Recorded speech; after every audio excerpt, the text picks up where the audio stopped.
Elif बस ठीक है, रुक जाओ। बाहर आकर भी अच्छा नहीं लग रहा मुझे। उफ।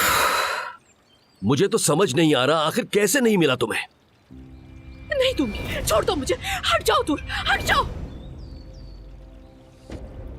मैंने तुम्हें लोकेशन भी भेजी थी। हाँ तो अपना फोन तो चेक करो, लोकेशन देखोगे तो समझ भी आएगा। हाँ। अल्लाह अल्लाह। मेरे सर में बहुत दर्द हो रहा है, मेडिसिन लेकर आओ अंदर से। ठीक है, मैं आपकी दवाइयाँ लेकर आती हूँ। हाँ। नूरान मेरी जान, तुम ठीक तो हो ना? तहसीन, हाँ। जिस दिन मैं गिरी थी उस दिन तुम घर पर तो नहीं थे ना? हाँ।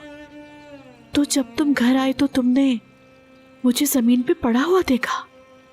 वो मेरी जिंदगी का तकलीफ दे दिन था और मैं उसे भूल जाना चाहता हूं।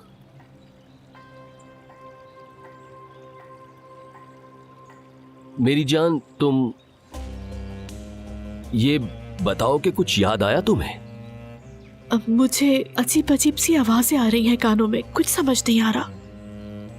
बहुत अच्छे, यानी तुम्हें धीरे धीरे सब याद आने लगा है। हाँ शायद।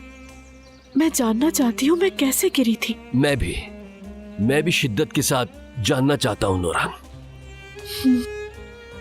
कॉल आ रही है, शायद हेल्थ सेंटर की कार आ गई हो बाहर। इनसे बात करना भी जरूरी है। आ रहा हूँ, वहीं इंतजार करो मेरा। अरे एलिफ जल्दी आओ, कहाँ रह गई?